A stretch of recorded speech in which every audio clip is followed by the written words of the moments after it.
ನಮಸ್ತೆ ಬಂಧುಗಳೇ. ನಾನು ನಿಮ್ಮ ಪ್ರೀತಿಯ ತಮ್ಮ, ಅಣ್ಣ, ಗೆಳೆಯ ಹಿತೈಷಿ.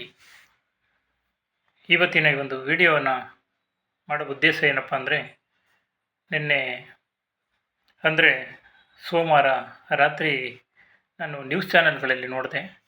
ನಮ್ಮ ಬೆಂಗಳೂರಿನ ಕೆ ಆರ್ ಸರ್ಕಲ್ನಲ್ಲಿ ಇಬ್ಬರು ಸಾಫ್ಟ್ವೇರ್ ಇಂಜಿನಿಯರ್ಗಳು Bengaluru B B M P ಕಸದ ಲಾರಿ ಡಿಕ್ಕಿ ಹೊಡೆದು ಇಬ್ಬರು ಕೂಡ ಸ್ಥಳದಲ್ಲೇ ಒಂದು ಅಸುನೀಗಿದ್ದಾರೆ. ಏಕೆ ಅಂದರೆ ಈ ಥರ ವಿಷಯಗಳು ಸುಮಾರು ನಾವು ಪೇಪರಲ್ಲಿ ಓದಿರ್ತೀವಿ, ಕೇಳಿರ್ತೀವಿ. ನಮ್ಮ ಈಗ ಸೋಷಿಯಲ್ ಮೀಡಿಯಾ ಆಗಿರ್ಬೋದು, ಇದೇ ಕಣ್ಣು ಕಟ್ಟಿದಂಗೆ ಬರ್ತಾ ಇರುತ್ತೆ. ಅದು ಕೆಲವೊಂದು ಜನ ಅದನ್ನು ವೀಡಿಯೋ ಮಾಡಿ ಡೈರೆಕ್ಟಾಗಿ ಅವ್ರಿಗೆ ಎಲ್ಪ್ ಮಾಡೋದಕ್ಕಿಂತ ಅದನ್ನು ವೀಡಿಯೋ ಮಾಡೋದ್ರಲ್ಲೇ ತಲ್ಲೀನ ಆಗ್ಬಿಟ್ಟಿರ್ತಾರೆ, ಅದಾಗ್ತಾರೆ. ಆ ಥರದವು ನೋಡಿದಾಗ ಮೈಂಡ್ ಕೂಡ ಬ್ಲ್ಯಾಕ್ ಆಗುತ್ತೆ. ಆ ಥರದವು ಕೂಡ ಆಗ್ಬಾರ್ದು ಆ್ಯಕ್ಚುಲಿ. ಅದಕ್ಕಿಂತ ಉದ್ದೇಶ ಏನಪ್ಪ ಅಂದರೆ, ನನ್ನ ಚಾಲಕ ಬಂಧುಗಳಲ್ಲಿ ದಯವಿಟ್ಟು ಅನ್ಯಥಾ ಭಾವಿಸ್ಬಾರ್ದು. ನಾನು ಯಾರು ಏನು ಬೇಕಂತ ಮಾಡ್ತಾರೆ, ಏನು ಉದ್ದೇಶ ಇಟ್ಕೊಂಡು ಕೊಲೆ ಮಾಡೋ ಉದ್ದೇಶದಿಂದ ಮಾಡಿದ್ದಾರೆ ಅಂತ ಹೇಳುತ್ತಾ ಇಲ್ಲ. ಆದರೆ ಒಂದು ಸಣ್ಣ ಅಜಾಗರೂಕತೆ ನಿಮ್ಮ ಬೇಜವಾಬ್ದಾರಿತನ ಎಷ್ಟು ಒಂದು ದೊಡ್ಡ ಆಘಾತವನ್ನು ಒಂದು ಕುಟುಂಬವನ್ನು ದುಃಖದಲ್ಲಿ ಮುಳುಗಿಸುತ್ತೆ. ಮತ್ತು ಮುಂದಿನ ದಿನಗಳಲ್ಲಿ ಆ ಸತ್ತಂಥ ವ್ಯಕ್ತಿ ನಾಳೆ ದಿನ ಸಮಾಜಕ್ಕೆ ಅವನಿಂದ ಏನೇನು ಅನುಕೂಲ ಆಗ್ಬೋದು, ಏನು ಕೊಡುಗೆ ಕೊಡ್ಬೋದು, ಅವನು ಯಾವ ಮಟ್ಟಕ್ಕೆ ಹೋಗ್ಬೋದು, ಒಬ್ಬ ಪ್ರಧಾನಿ ಆಗ್ಬೋದು, ಒಬ್ಬ ಸಿ ಎಮ್ ಆಗ್ಬೋದು, ಒಬ್ಬ ವಿಜ್ಞಾನಿ ಆಗ್ಬೋದು, ಒಬ್ಬ ಸ್ಪೋರ್ಟ್ಸ್ ಮ್ಯಾನ್ ಆಗ್ಬೋದು, ಇನ್ನು ಬೇರೆ ಮಾಧ್ಯಮದಲ್ಲಿ ಬೆಳೆದು ಒಂದು ನಮ್ಮ ಭಾರತಕ್ಕೆ, ಕರ್ನಾಟಕಕ್ಕೆ, ಅವರ ಅಪ್ಪ ಅಮ್ಮಂಗೆ, ಅವ್ರ ಊರಿಗೆ ಒಳ್ಳೆಯ ಹೆಸರು ತರೋಂಥ ವ್ಯಕ್ತಿ ಆಗಿರ್ಬೋದು. ಹುಡುಗ ಆಗಲಿ, ಹುಡುಗಿ ಆಗಲಿ, ಇಲ್ಲಾಂದರೆ ವಯಸ್ಸಾದವರು ಕೂಡ ಒಂದು ಮಧ್ಯ ವಯಸ್ಕರಾದರೆ ಅವರನ್ನೇ ನಂಬಿ ಅವರ ಸಂಸಾರ ಇರುತ್ತೆ, ಅವ್ರ ಹೆಂಡ್ತಿ, ಮಕ್ಕಳು, ಅವ್ರ ಅಪ್ಪ ಅಮ್ಮ, ಅವ್ರಿಗೆಲ್ಲ ದುಃಖ ಆಗುತ್ತೆ, ಅವ್ರು ಕಳ್ಕೊಳ್ತಾರೆ.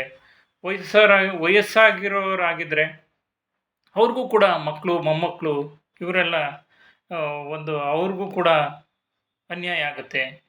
ಇದನ್ನೆಲ್ಲ ನಾವು ಮನಗಂಡು ದಯವಿಟ್ಟು ನಮ್ಮ ಈ ಒಂದು B M T C bus ಡ್ರೈವರ್ಗಳಾಗ್ಬೋದು, ಕಸದ ಲಾರಿ ಡ್ರೈವರ್ಗಳಾಗ್ಬೋದು, ಈ ವಾಟರ್ ಟ್ಯಾಂಕ್ ಡ್ರೈವರ್ಗಳಾಗ್ಬೋದು, ಇಲ್ಲಾಂದರೆ K S R T C ಡ್ರೈವರ್ಗಳಾಗ್ಬೋದು, ಈ ಟಿಪ್ಪರ್ಗಳ ಡ್ರೈವರ್ ಆಗಿರ್ಬೋದು, ಈ ಥರ ಯಾವುದೇ ಒಂದು ಡ್ರೈವರ್ ಆಗಲಿ, ಹೆವಿ ವೆಹಿಕಲ್ಸ್ ಏನು ಓಡಿಸ್ತಾರೆ, ನಾನು ನಿಮ್ಮ ತಪ್ಪು, ನಿಮ್ಮನ್ನ ಬೈಯೋ ಉದ್ದೇಶ ಆಗಲಿ, ನಿಮ್ಮ ಮನಸ್ಸಿಗೆ ನೋವುಂಟು ಮಾಡಬೇಕು ಅಂತ ಆಗಲಿ ನಾನು ಈ ಒಂದು ವಿಡಿಯೋವನ್ನು ಮಾಡ್ತಾಯಿಲ್ಲ. ಅನ್ಯಥಾ ಭಾವಿಸ್ಬಾರ್ದು. ಏನಪ್ಪ ಇವರು ನಾವು ಬೇಕಂತಲೇ ಮಾಡಿದ್ದೀವೇನೋ ಅನ್ನೋ ರೀತಿಯಲ್ಲಿ ಹೇಳಿದ್ದಾರೆ ಅಂತ. ದಯವಿಟ್ಟು ಒಂದು ನಿಮಿಷ, ಒಂದು ಅರ್ಧ ಗಂಟೆ ಲೇಟಾಗಿ ಹೋದರೆ ಏನೂ ಆಗಲ್ಲ. ಯಾವ ಅಧಿಕಾರಿ ಬೈದ್ರೆ ಬೇಕಾದ್ರೆ ಅವರು ಪ್ರೆಜರ್ ಇದೆ, ನಮಗೆ ವರ್ಕ್ ಪ್ರೆಜರ್ ಅಂತ ಹೇಳಿ ಕಂಪ್ಲೇಂಟ್ ಕೊಡಿ. ಇಲ್ಲ ಅಂದರೆ ಇಷ್ಟ ಆಗಲಿಲ್ಲ ಅಂದರೆ ಕೆಲಸ ಮಾಡದೇ ಇದ್ರೂ ಪರವಾಗಿಲ್ಲ. ಬಟ್ ಈ ಥರ ಒಂದು ನಿಮ್ಮ ಅಜಾಗರೂಕತೆಯಿಂದಾಗಲಿ, ಇಲ್ಲಾಂದರೆ ಕೆಲವೊಂದು ವ್ಯಕ್ತಿಗಳು ದುರಹಂಕಾರದಿಂದನೂ ಓಡಿಸೋರು ನೋಡಿದ್ದೀವಿ ನಾವು. ದುರಹಂಕಾರದಿಂದಾಗಲಿ, ಇಲ್ಲಾಂದ್ರೆ ಓವರ್ಟೇಕ್ ಮಾಡಬೇಕು, ಇಲ್ಲ ಏನೋ ಒಂದು ಹಳ್ಳಿ ಕಡೆ ಸುಮಾನ ಅಂತಾರೆ, ಹುಮ್ಮಸ್ಸು, ಆ ಒಂದು ರೀತಿಯಲ್ಲಾಗಲಿ ಓಡಿಸಿ ನಿಮ್ಮ ಒಂದು ಬೇಜವಾಬ್ದಾರಿತನಕ್ಕೆ ಬೇರೆ ಒಂದು ಪ್ರಾಣವನ್ನು ಹಾಳು ಮಾಡೋವಂಥದ್ದು ಸರಿಯಲ್ಲ. ಏಕೆಂದರೆ ಮನುಷ್ಯನ ಜನ್ಮ ಎಷ್ಟೋ ಸಾವಿರ ಜನ್ಮಗಳಾದಮೇಲೆ ಸಿಗುವಂಥದ್ದು ಪುಣ್ಯವಾದ ಜನ್ಮ, ಪವಿತ್ರ ಜನ್ಮ, ಮನುಷ್ಯನ ಜನ್ಮ. ಆ ಒಂದು ಜನ್ಮದಲ್ಲಿ ನಾವೇನು ಮಾಡಿದ್ದೀವಿ ಅನ್ನೋದು ಮುಖ್ಯ. ಹಾಗಾಗಿ ದಯವಿಟ್ಟು ಯಾರು ಕುಡಿದು ಡ್ರೈವಿಂಗ್ ಮಾಡೋದಾಗಲಿ, ಅಜಾಗರೂಕತೆಯಿಂದಾಗಲಿ, ಬೇರೆ ರೀತಿಯಿಂದಾಗಲಿ ರ್ಯಾಶ್ ಡ್ರೈವಿಂಗ್ ಮಾಡಿ ಇನ್ನೊಂದು ಯಾವುದೇ ಪ್ರಾಣ ಬಲಿಯನ್ನು ತಗೋಬೇಡಿ. ಇತ್ತೀಚಿನ ದಿನಗಳಲ್ಲಿ ತುಂಬ ಜಾಸ್ತಿ ಆಗ್ತಾಯಿದೆ. ಈಗ ಅವರು ಮಾಡಿಕೊಂಡು ಸಾಯೋದು ಅದು ಬೇರೆ, ಈಗ ಬೇರೆಯವ್ರಿಗೂ ಗುದ್ದಿ ಸಾಯಿಸೋದು ನೋಡಿ. ಈಗ ನಿನ್ನೆ ಪಾಪ ತಂದೆ ಗಾರೆ ಕೆಲಸದವ್ರಂತೆ, 3 ಜನ ಹೆಣ್ಮಕ್ಳು, ಮಗಳ ಜೊತೆಲಿ ಬೆಳಿಗ್ಗೆ ಮದುವೆ ವಿಷಯ ಮಾತಾಡಿ ಒಡವೆ ಎಲ್ಲ ಖರೀದಿ ಮಾಡಿದ್ದಾರೆ.